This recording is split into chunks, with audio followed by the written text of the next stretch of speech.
Hello everyone, welcome again to our YouTube channel. तो आज हम क्लास 4th के जो लेसन नंबर 9 है, रामू एंड द मैंगोज, जो कि हमने पिछले 2 वीडियो के अंदर जो ये लेसन था वो हमने पढ़ा था। जिसकी स्टोरी अगर हम शॉर्ट में बताऊं तो एक रामू नाम का सर्वेंट होता है। उसका मालिक उसे 2 आम ला के देता है और कहता है कि जब उसका फ्रेंड घर पे आए तो वो आम है वो काट के ले आए। जब रामू किचन में जाता है तो वो आम को काटने के बाद ये टेस्ट करने के लिए कहीं आम खट्टे तो नहीं है, वो एक पीस या एक टुकड़ा अपने मुंह में रख लेता है। इसके बाद एक और वो रखता है और ऐसे करते करते वो दोनों आम खा जाता है। उसके बाद उसका मालिक उसे आवाज़ देता है तो रामू को लगता है कि अब उसके मास्टर से उसे डांट पड़ेगी। फिर रामू को एक आइडिया आता है और वो मास्टर और उनका जो फ्रेंड होता है दोनों को मिसगाइड करता है। दोनों को अलग अलग बातें बताकर उन दोनों को मिसगाइड कर देता है और इस तरह वो अपनी जान बचा लेता है। तो ये हमने लेसन पढ़ा था। शॉर्ट में मैंने बताया है, अगर आपने पढ़ा है, यदि आपने वो दोनों वीडियोस देखे हैं तो आपको ये दिमाग में वो स्टोरी आ गई होगी। आज हम इसी लेसन की जो एक्टिविटी नंबर 1 है, केवल एक्टिविटी नंबर 1 ही हम सॉल्व करेंगे और हम केवल वही क्वेश्चन सॉल्व करेंगे जो आपके एग्जाम में आते हैं। तो आज हम एक्टिविटी 1 है वो सॉल्व करने जा रहे हैं। तो चलिए शुरू करते हैं हम एक्टिविटी नंबर 1। तो लेसन पढ़ने के बाद में आती है glossary. Juicy, full of juice यानी रसीला, जो पूरा रस से भरा हुआ होता है।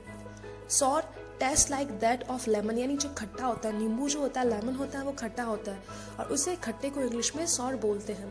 फ्राइटन का मतलब होता है अफ्रेड, यानी भयभीत हो गया। ब्लंट यानी जो नॉट शार्प, यानी जो तीखा नहीं, जिसमें धार नहीं होती। हिंदी में उसके लिए यहाँ पे भोटा वर्ड यूज किया गया है। शार्पन, टू मैक शार्प, यानी किसी को घिसकर तीखा करना, उसको शार्पन बोलते हैं। क्वाइटली यानी शांतिपूर्वक। पीसफुली एक ही मतलब होता है। सरप्राइज, वंडर यानी आश्चर्य। पुट ऑन, वियर या वॉर यानी पहनना या पहना। Crept up, move slowly on one's hands and knees, यानी हम अपने घुटनों के बल और हाथों के, छोटा बच्चा जब चलता है घुटनों के बल रेंग कर चलना, उसे क्रैप्ड अप कहा जाता है। स्क्रीम्ड यानी क्राइड लाउडली, जोर से चीखा। वैनिश्ड, डिसअपीयर्ड यानी गायब हो गया। चेज, ये नाउन है, an act of running after, किसी का पीछा करना, इसको इंग्लिश में चेज बोलते हैं। स्टेयर्ड यानी गेज्ड, घूरा। एक नजर लगा के हम किसी को देखते हैं, टकटकी लगाकर देखना, उसको इंग्लिश में स्टेयर्ड बोलते हैं। टेरर यानी फियर या डर और गैव अप यानी छोड़ देना, त्याग दिया, लेफ्ट। अब हम करेंगे एक्टिविटी नंबर 1 सॉल्व। ए में लिखा हुआ है चूज द करेक्ट ऑप्शन, यानी आपको 4 ऑप्शन दिए हुए हैं। जो सही ऑप्शन है वो आपको चूज करके ब्रैकेट में लिखना है। पहला है डैश गॉट एन आइडिया, यानी किसको एक आइडिया आया। ए में लिखा हुआ द रिच मैन, यानी अमीर आदमी को। बी में लिखा हुआ है Ramu and his master, Ramu और उनके मास्टर को। सी में लिखा हुआ है रामू और डी में लिखा हुआ है द फ्रेंड, फ्रेंड यानी मित्र।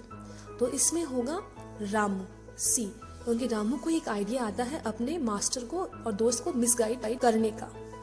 अब दूसरा, द मैंगोज वर, मैंगोज यानी आम, वर यानी थे। आम थे, वो कैसे थे, टेस्ट बताना है आपको इसमें। बीटर, PITTER, बीटर का मतलब होता है कड़वा। बी में लिखा हुआ टेस्टलेस, यानी जिसमें कोई स्वाद होता ही नहीं है, बेस्वाद।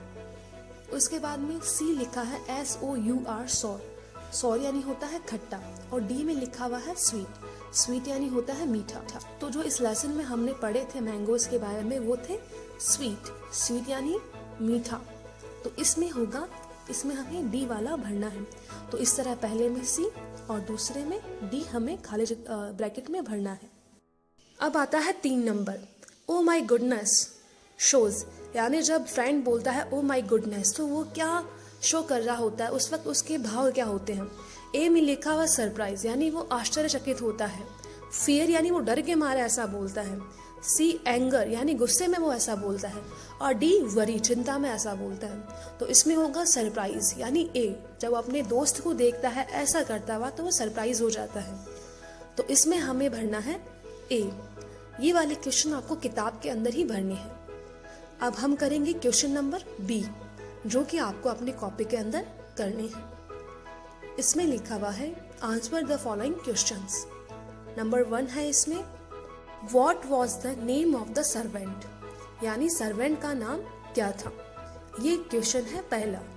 तो इसका आंसर होगा Ramu was the name of the servant, यानी सर्वेंट का नाम रामू था। आप चाहो तो शॉर्ट में रामू लिख सकते हो, लेकिन ये कोई डिफिकल्ट क्वेश्चन नहीं है। ऐसा नहीं कि आपको याद नहीं होगा, बस वॉट की जगह रामू ही तो लिखना है। तो ये हो जाएगा Ramu was the name of the servant. इसी प्रकार नंबर 2 है हु ब्रॉट द मैंगोज।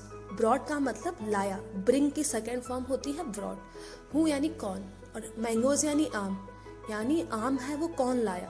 तो इसका आंसर होगा the master brought the mangoes या the rich man brought the mangoes. दोनों में से आप कुछ भी लिख सकते हो, मास्टर भी लिख सकते हो और द रिच मैन भी आप लिख सकते हो। इसके बाद आता है number 3, where did the rich man live, यानी जो रिच मैन था वो कहाँ रहता था।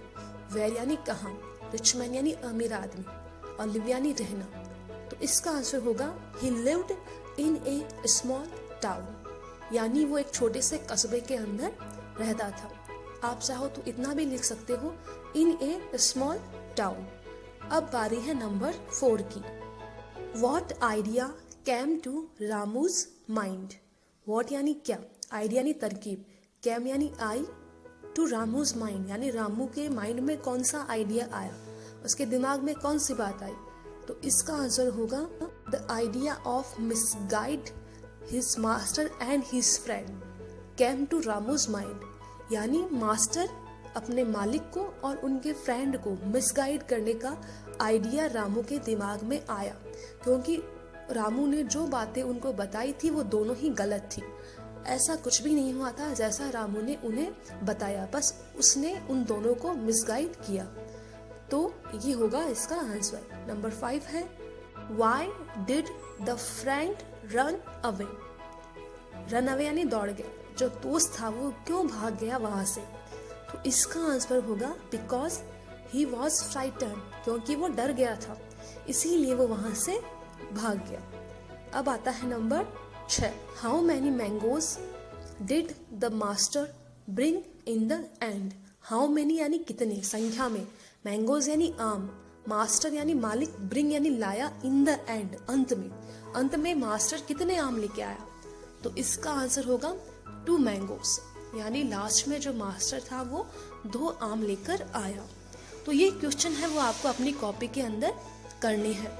अब आता है सी वाला, say whether the following statements are true और फॉल्स, यानी आपको बताने हैं कि कौन सा स्टेटमेंट सही है, उसके आगे आपको टी लिखना है, और कौन सा गलत है उसके आगे आपको फॉल्स यानी एफ लिखना है। तो पहला है Ramu was the rich man's friend, यानी रामू था वो रिच मैन का फ्रेंड यानी मित्र था, तो ये होगा false. He was not his friend, he was his servant, यानी वो रिच मैन का सर्वेंट था, फ्रेंड नहीं था। नंबर 2 है the rich man's friend sharpen the knife. The rich man's friend यानी रिच मैन का मित्र, शार्पन यानी तीखा कर रहा था, द नाइफ यानी चाकू। तो जो रिच मैन का फ्रेंड था वो चाकू को घिसकर तीखा कर रहा था, तो ये भी होगा फॉल्स, क्योंकि रिच मैन खुद है वो चाकू को तीखा कर रहा था। नंबर 3 है द फ्रेंड वॉज फ्राइटन्ड, यानी जो फ्रेंड था वो डर गया, तो ये होगा ट्रू। हमने पढ़ा है कि जब वो डर गया था तो वो वहां से भाग गया, तो पहला फॉल्स, दूसरा फॉल्स, तीसरा ट्रू। नंबर 4 है the rich man brought 2 juicy mangoes, यानी रिच मैन है वो 2 जूसी रसीले आम लेकर आया, तो ये होगा ट्रू। उसके बाद number 5 Ramu was very clever. Ramu was यानी था, वेरी यानी बहुत, और क्लेवर यानी चतुर। रामू था वो बहुत ही चतुर था, तो ये होगा ट्रू। तो पहला फॉल्स, दूसरा फॉल्स, तीसरा ट्रू, चौथा ट्रू और 5वां ट्रू। अब ये 3 आज हमने ABC हमने आज किए हैं। आगे की जो क्वेश्चन आंसर है वो हम कल के वीडियो के अंदर सॉल्व करेंगे। Thank you.